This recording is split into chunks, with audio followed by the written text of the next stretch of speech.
como você tem conseguido viver o que a Bíblia tem pedido para você viver? Eu usei o exemplo de Efésios, mas existem outras passagens da Bíblia que às vezes as pessoas podem achar impossível, né? Mas como é que a gente tem conseguido? Você acha que tem segredo? Mas, na verdade, não tem segredo, né? Eu penso comigo que não é um segredo você conseguir viver determinadas coisas. Eu falo, eu falo de mim mesma como cristã, né? Logicamente que ser cristã não é ser santa, né? Com a auréola na cabeça, como muitas pessoas pensam que nós evangélicos, nós cristãos, somos santos, e aí depois, se você faz alguma coisinha assim, fala, tá vendo? Aquela ali é crente, ó, ela falou aquilo, ela fez aquilo ali, ela não devia.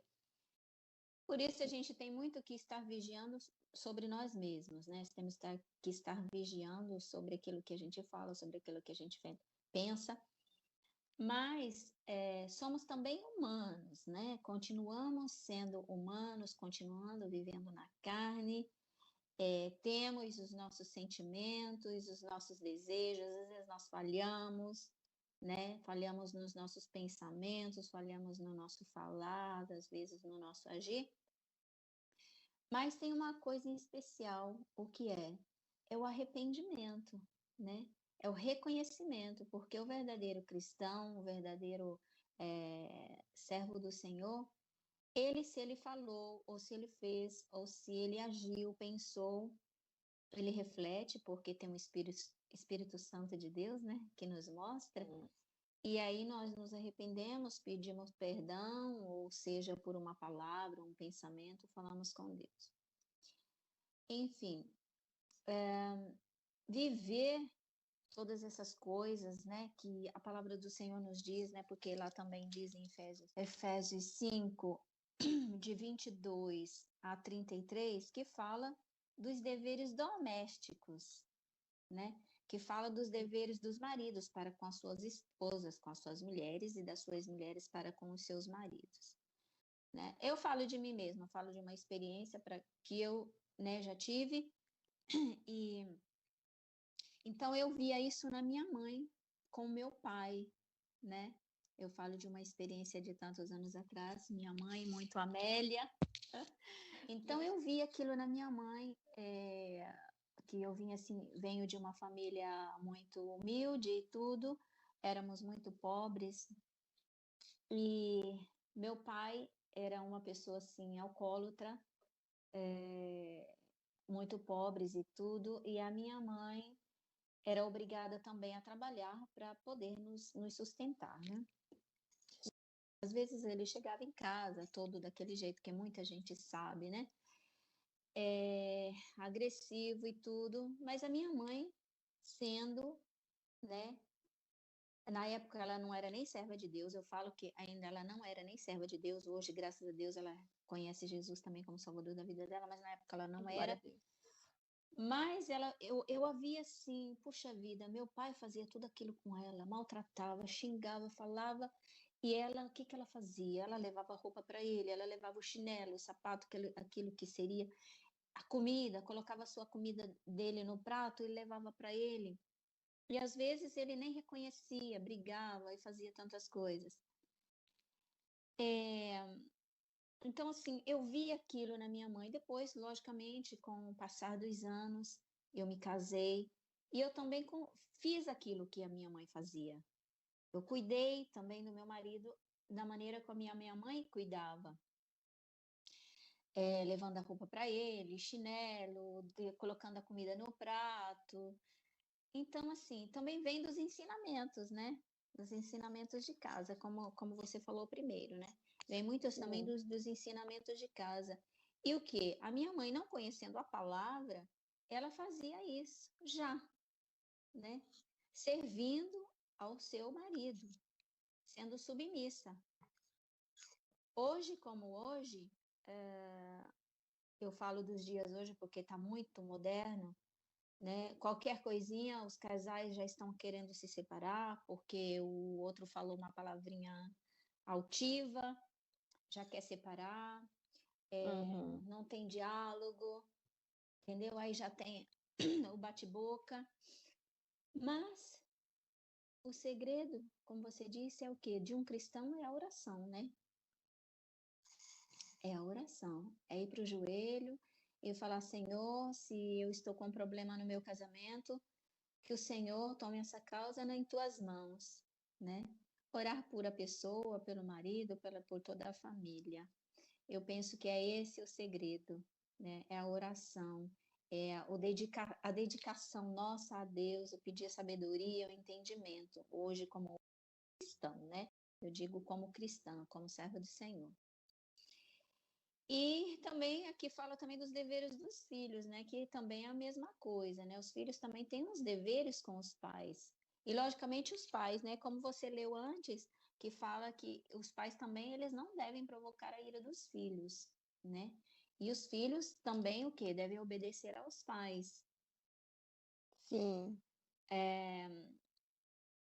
Semana passada não, foi bem no início do mês de outubro,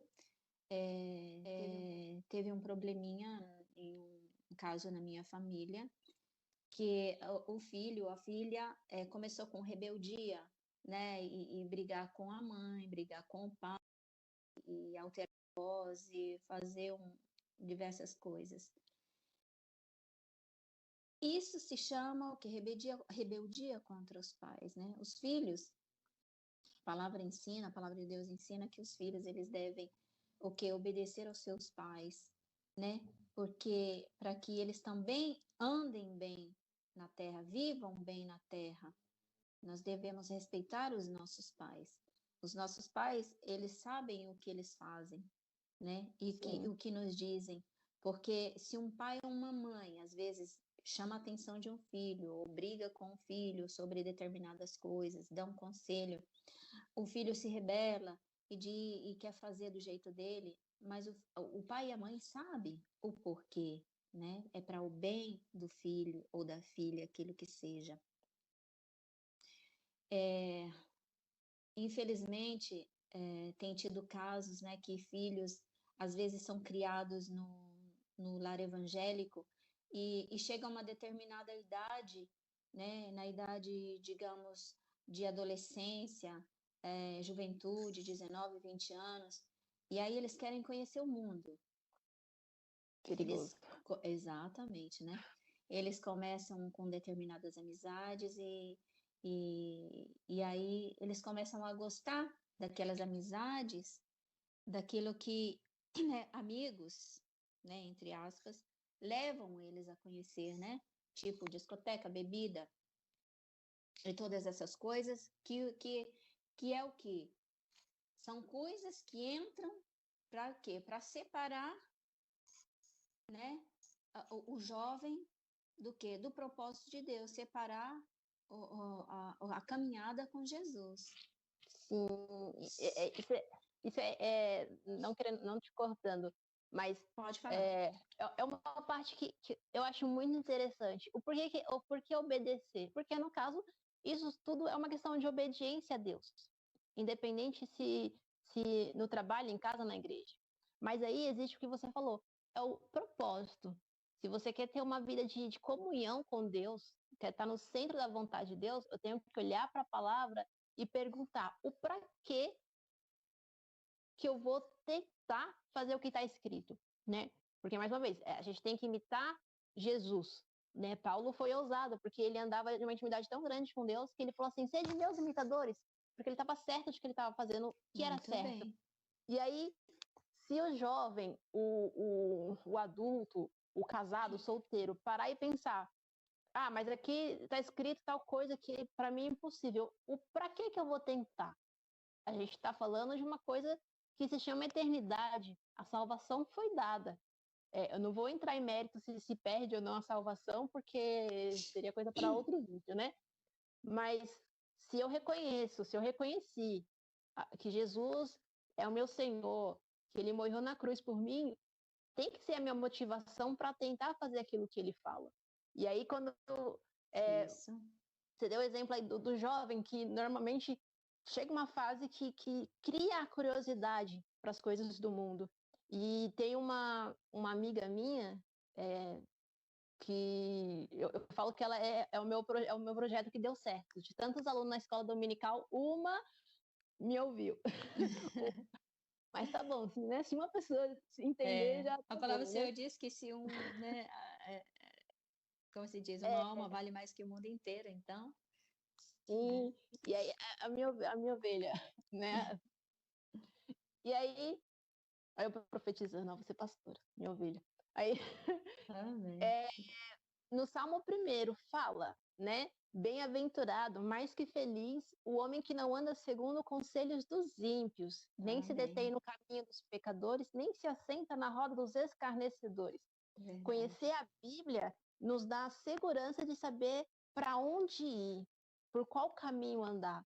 Porque se eu não leio a palavra, às vezes eu me apego só àquilo que é pregado no culto. E aí eu não conheço o Salmo 1. E Uhum. aí, quando tiver um problema, alguma coisa, eu vou conversar com a minha amiga da escola que não conhece a Cristo. Quais conselhos ela vai ter para me dar?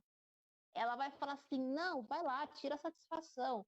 Não, vamos, você falou, não, vamos para a balada que você vai esquecer. Não, você está perdendo tempo. Que negócio é esse? Você já tem, sei lá, você já tem 13 anos e não beijou ainda. Olha, que absurdo. Que Esses são vida os careta conselhos, né? Sim, que o mundo tem para dar. Se verdade. você tá vendo, já é mais adulto, tem lá seus 20 e todos anos, aí vai falar assim: não, mentira, que você nunca fez aquelas coisas. Não, com quem você está pedindo conselho? A palavra fala para você fugir de quem não tem intimidade com Deus.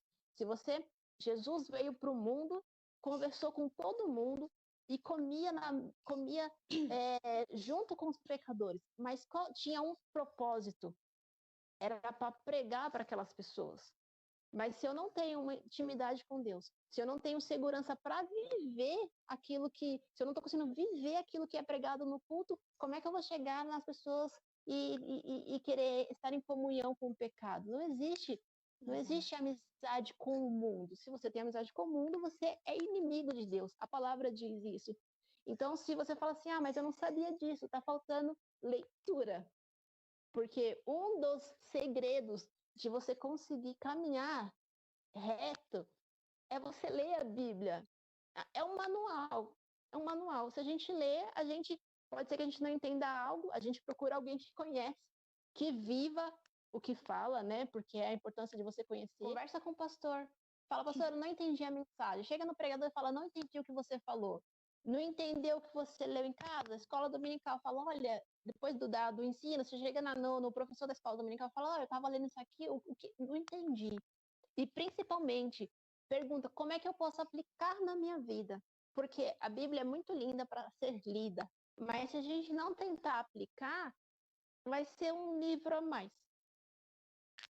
E aí eu não vou conseguir viver nada do que Deus quer para mim, porque eu só vou ter a aparência de crente, eu vou ter o cabelo bonito de crente, eu vou ter a roupa bonita de crente, Exatamente. e Exatamente. cristão eu não serei. E Deus não quer que a gente pareça crente, Deus quer que a gente seja cristão. Que a gente seja. Exatamente.